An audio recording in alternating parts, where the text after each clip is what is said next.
შენ უფროსი ხარ, სამაგალითო უნდა იყო. ბევრი მშობელი ავტომატურად ხმარობს ამ ფრაზას და ხშირად გონიათ, რომ ეს ბავშვს ეხმარება პასუხისმგებლობის აღებაში, მაგრამ რეალურად საპირისპირო ეფექტს ვიღებ ძალიან ხშირად. უფროსი ბავშვი ისედაც გრძნობს თავის განსაკუთრებულ ადგილს ოჯახში, მას უკვე აკვირდებიან უმცროსები და ეს ბუნებრივია.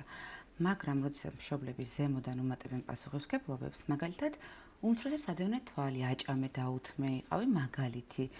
უფროსი იხრჩობა პასუხისმგებლობებისგან, ხო? და სანაცვლოდ რაიმე უპირატესობას ვერ იღებს. მნიშვნელოვანია გვახსოვდეს, რომ თითოეულ ბავშვს აქვს საკუთარი ხასიათი და ტემპი. ერთი შეიძლება იყოს ზრუნველი და სიხარულით დაეხმაროს უმცროს, ხოლო მეორე უფრო ჩაკეტილი და თავისუფლების მოყვარული. და ეს აბსოლუტურად ნორმალურია. ურთიერთობა აღმზრდელი, აღსაზრდელი უნდა წარმოიშვას მხოლოდ მაშინ, როდესაც ორივე ბავშვს სურს ეს. ხოლო თუ არ სურთ, არ არის საჭირო დაძალება.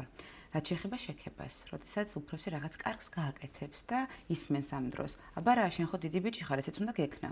ეს მისთვის გაუფასურების ტოლია, რადგან ასეთ მომენტში ბავშვი ელოდება აღიარებას, შექებას, ხოლო იღებს იმას, თითქოს განსაკუთრებული არაფერი მოხდა, იმიტომ რომ დიდია ისედაც.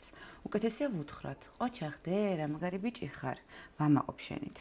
აღაზრდის მთავარი ამოცანაა ბავშვები, რაც შეიძლება დამოუკიდებლები გავხადოთ ერთმანეთისგან და ჩვენგანაც.